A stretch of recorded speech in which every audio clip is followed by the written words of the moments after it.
What is up, my Squirtleites? It is I, your king, welcoming you back to more Subnautica Below Zero. In the last episode, we did a little bit of exploring actually in the kelp forests, looking around at sea monkey nests and the like. And in this episode, we are going to be on the hunt for lithium for the sake of being able to add a module to our sea truck, as well as possibly working towards building the prawn suit. But there are a few things that I need to correct here before we go any further. This is a new recording session, and I decided to do a little bit of research and also refer to the map because I forgot how strange the map is in this game and how everything is positioned, because in the first game you were basically at the center of the map with your life pod. In this game, that's not the case. You're more so at the very north end of the map. So to understand how all of this works, you need to kind of get your bearings from there.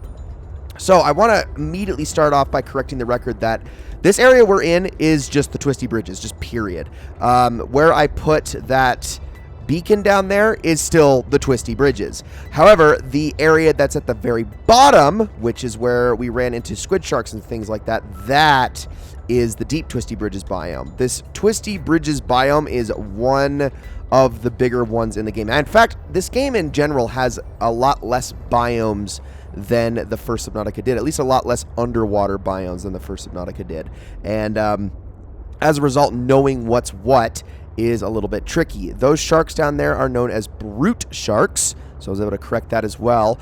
And the area around the Delta Station dock is the thermal vents. And the thermal vents is actually a pretty good place for getting some resources. However, I am actually going to be going beyond the thermal vents, or I guess not beyond, but a little bit past the thermal vents. So you need to use the Delta Station dock as the center of the map when going through this game. And if we were to head further that way, there's going to be a lot more kelp forests and an area known as the Western Arctic. But if we head to this side, we're going to run into an area known as the purple vents, which is a little bit different from the thermal vents. And this is going to be the best place for me to actually get myself some lithium if I can be extremely careful in doing so, because the purple vents is also host to one of the most dangerous creatures in this entire game. It's also host to a lot of cryptosuchuses, so we're going to need to be really careful. So I think I've already gone past where the super dangerous creature is. I'll point that out soon enough.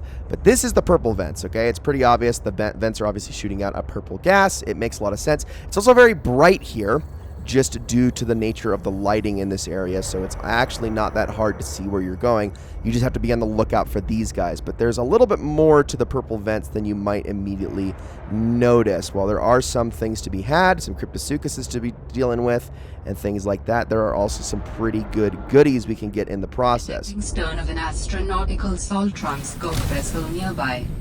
Vessel name, Mercury 2. Okay, and that right there, the PDA just mentioned exactly what this entire area is hiding. There is a piece of a ship that, and this is the exact same piece that we were told about by one of the maintenance guys back in, This is it right here. This is the spot. So we're going to want to head into that somewhat soon. We'll go check it out in a second. Although, I don't really have the air to get me by in a place like that, because it's very in-depth, very deep, very kind of difficult to navigate around. So my main goal right now is to just gather some lithium while I can, and then kind of make my way back to the sea truck. I'm actually going to, before we go into that ship, I want to get myself the next level of my oxygen tank, which that is in the Twisty Bridges itself, and actually finding exactly where that is going to be a little bit tricky. But I do want to, there's a main reason I came over here besides just the lithium. I do want to, at the very least, show off one of the most dangerous creatures in the game. So let's turn the lights off and be really quiet as we go here. Really quiet. So I'm going to move a little further over this way. There is a section of the purple vents that leads down into a much deeper area. And above, it's basically a big crater. And above that crater is a very unhappy creature, and that is not it, although that is a really cool creature. We'll get into those a little bit later. It is more so, I think, over this way. There's some ribbon fish floating around. We're going to be super careful in our approach here. So actually, I think I can safely get out here for a moment and do a little bit of scanning. Let's just be really, really careful as we go. Okay, we got a ragged pitcher plant. There also seems to be a data box with a control room. That's pretty cool. Ooh, I gotta be really careful. An aquarium module, which this is not really as important as the storage module, but the fabricator module, that is actually something that is really nice. We're definitely gonna want to add that onto our sea truck at some point. Also, there is music if I want to put into a, if I can get, like, there's a storage module that where you can sleep in it. I think it's just called a sleeper module. That one can get a jukebox and you can actually play music that will play as you're driving the truck around, and that is where you're going to use that. But it doesn't look like I have all the pieces I need for any of the modules I got here, so let's get back in our sea truck. And again, we're going to be really careful on our approach here. Very careful. Also, if I see lithium, I'm going to want to grab that too, because the 2 lithium I grabbed might not be enough here. Okay. I know we're really close to where it's at. I hear you. I hear you. Oh, where are you? Frick. I gotta be super careful. This is like the only other creature in the game that actually like scares the living daylights out of me, and only because it's so fast. It's not actually that deadly, it's just quick. And I gotta be very careful. Okay. I'm gonna go right here. Grab this lithium really fast. Make sure it's not anywhere near me. And not only is this creature fast, but sometimes it can bug out and go even faster than it's normally supposed to go, which is the most terrifying thing ever when that happens. So that's also something I don't want to run into. You know what I think I'm going to do? I'm going to go a little bit over this way. This is the biggest thing you need to worry about when you go into the purple vents. Where are you? I know you're around here somewhere. It's over that way. Geothermal activity detected below. Beware of high pressure and temperatures. Yeah. Why can't I see it? It's a little scary that I can't actually see it. Because we're right on the edge of its territory. I'm seriously looking at right where it's supposed to be. And I cannot find it. I'd feel a little bit more safe if I wasn't in a sea truck right now. Where are you? I honestly cannot see it. This is very strange. Well, oh, sorry, little guy. It's not where I actually want to be. I think we're beyond where it should be. I wonder why I can't frickin' find it.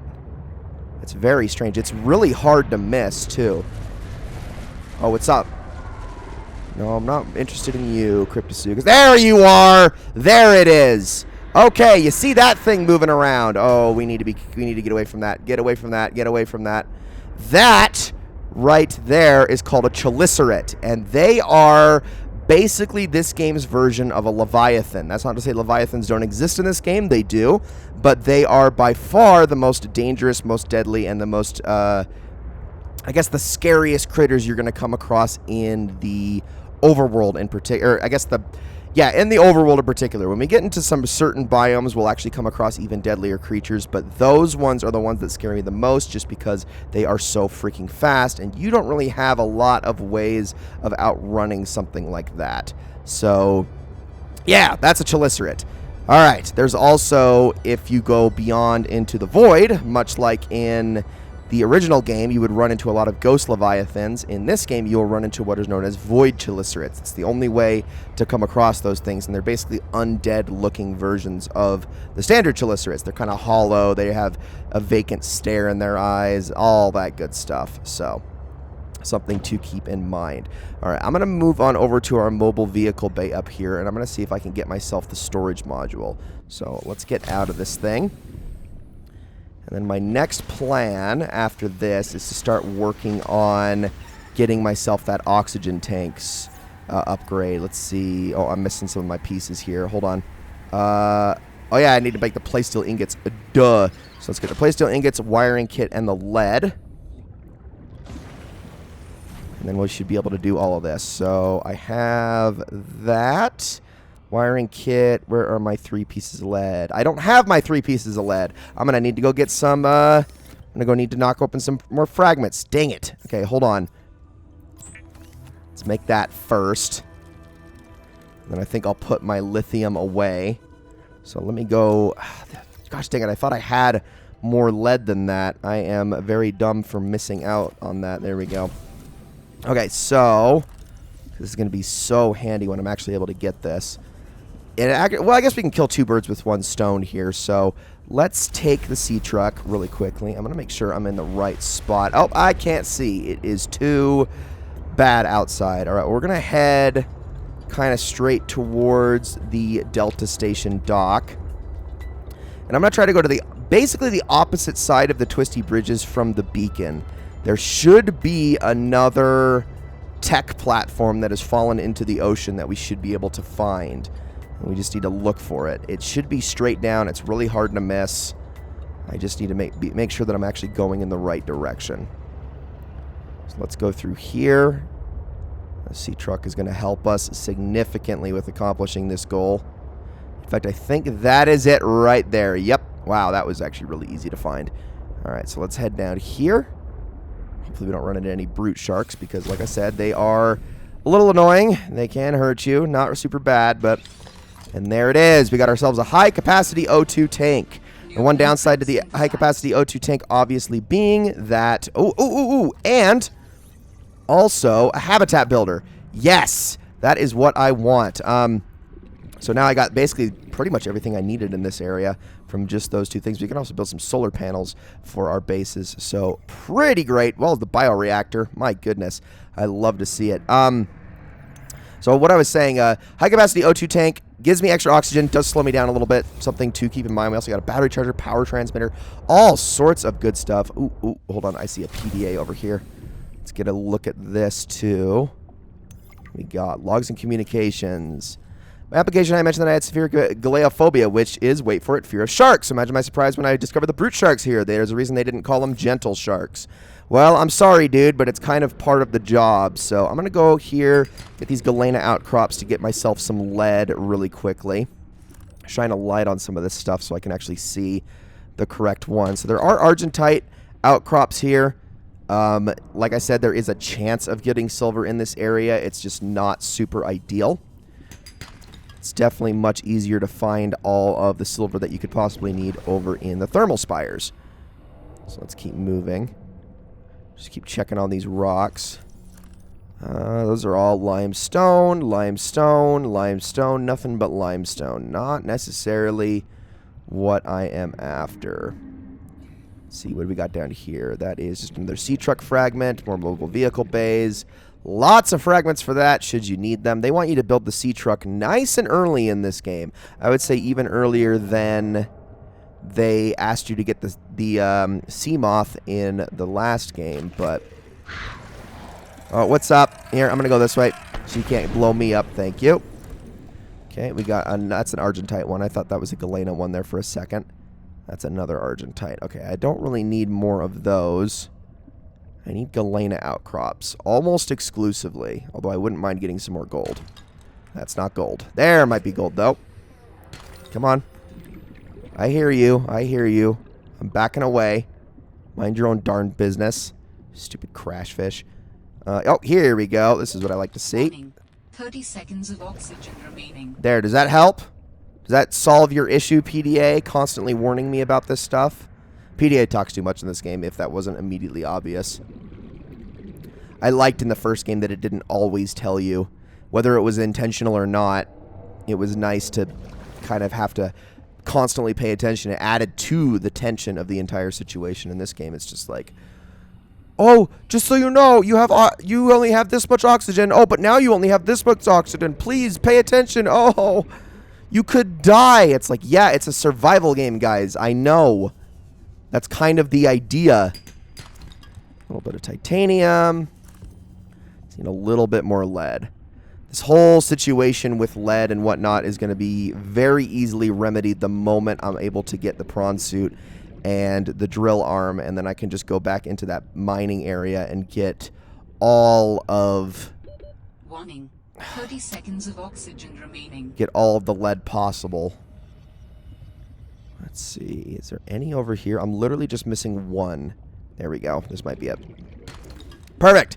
Okay, now we have enough to go make our storage module. I also can construct my habitat builder, and we can actually start working on putting a base together, which is probably what we're going to spend most of the next episode doing. And moving on from there. And then as far as my food and water situation goes, let me just... There we go. I'll keep that disinfected water for later. All right, let's head back to the life pod. And then once we get that done, it probably is going to be one of our last trips back there. Oh, here's another one I actually missed out on. Hold on. Get ourselves some more water, food, and it looks like there's another data box. Oh, nope, that's just a sea glide fragment. Medical kits, not that I really need those. I'll take the water, though. Nothing else around here. Oh, that's a beacon fragment. Okay, never mind. I stand corrected. It's a slight difference, but it's a difference nonetheless. Of course, I do also need to work on making the depth modules for the sea truck as well, so that we can venture further out. Because I haven't even really gotten into the worst part of this game yet. And actually, none of it has anything to do with being underwater. What I think is this game's biggest weakness mostly has to do with what you have to deal with on land. Which, well, I'm kind of procrastinating that. The game encourages you to go there pretty soon. And I'm not going to do that just yet. I'm going to keep looking around for a little bit, but we'll worry about that in due time. All right. Head on in here. And let me see if I can actually make this thing. Let's see. High capacity O2 tank. I need to get some glass. All right. Well, let me first make that storage module. That's what I was going to do. Oops. Wrong order. Wrong order of operations here. The high capacity tank afterwards, and then we can go back to that ship. And then work on our base. Well, actually, I think we'll do the base first, just because I do need a place to actually store all my stuff. Especially when I go into a big ship like that. Oh, please don't drop it on the ice. Please don't. Come on. Oh, I'm actually a little worried about where that's about to drop. Oh, yeah. Not the best. Not the best. Not the best. That's a little bit of an issue. That is a little bit of an issue. Hup. Hold on. I can maybe solve this situation. Get me up on... Thank you. Come on, keep moving. Can I... Oh, I can't move it. It's all tilted. Son of a gun. That's a problem. Hold on, let me... Just... There we go. Okay, we were able to drop it down. Whew. Okay, good. Situation solved. All right, so what we do is we need to guide this over to our sea truck. And we just have to do it around the back of it, and that will actually attach the storage module in place. Perfect. Okay, let's show how this works. So I'm going to head on inside, and now it gives me the option of not going directly into the driver's seat, but actually going back here and accessing all of my lockers. So now I have places to put things, which is pretty great. Now, it's not like any of these lockers have a ton of space in them. That's something to keep in mind. You do kind of have to juggle things. It's also really easy to accidentally access the name menu when you don't want to, which is also a problem, but good place to store extra things like food and the like. So that is another thing. Okay, so let's get that oxygen tank put together, and then I think we'll call this an episode. So we need glass, titanium, and silver ore. I'm going to grab all of these. Oh, I need to go get more quartz. I probably should have also kept that silver ore on me. Just a moment. I'm going to go over this way just a little bit. It's going to be really nice when I'm able to actually get a battery cell charger. That's going to be a huge difference maker. And then I'll just kind of swim over here and scoop up some quartz along the way. I'll do a lot more heavy resource collecting here in the near future. Grab that. Grab me one of these sea anemone hearts too, because that'll be nice. There's not a lot of quartz around here. Come on now. There we go. There's the jackpot. Perfect. Yes. Okay, and then on the way back, I'll scoop up a few more, and then we should be able to make this thing. 30 seconds of oxygen remaining. I don't think that was too bad. There we go. All right, can we get back in 20 seconds? You're going to make me surface those 14 meters, because I really don't want to. But I will if I have to. Now we can make it. Oh, don't get stuck on rocks, please. There we go. All right, so now I actually need to make the glass and go pick up my silver ore, which is actually a good way of me showing that there are now multiple ways of entering the sea truck. So I don't just have to enter through the top now. I can also go in through the back, like that. So let's grab that silver. And I'm mostly just kind of storing all that stuff in there because we're going to be moving it here soon. Be grabbing everything else out of this locker as well. Oh, and then I got to take off my oxygen tank. There we go. And that should do it. All right, now we can breathe underwater for much longer, about a whole minute longer than we were able to before. And that is pretty darn great. Okay, so I need a play steel ingot and some enameled glass to get the depth module done. And we'll have to worry about that in the next episode. I can make myself some more glass. I do already have diamonds on hand, but I'm going to unfortunately also need to get myself some more lead. So a lot of things that we have to worry about in the next episode. Guys, thank you all so very much for watching. I hope you all enjoyed this episode of Subnautica Below Zero very, very much, and I will see you all in the next one.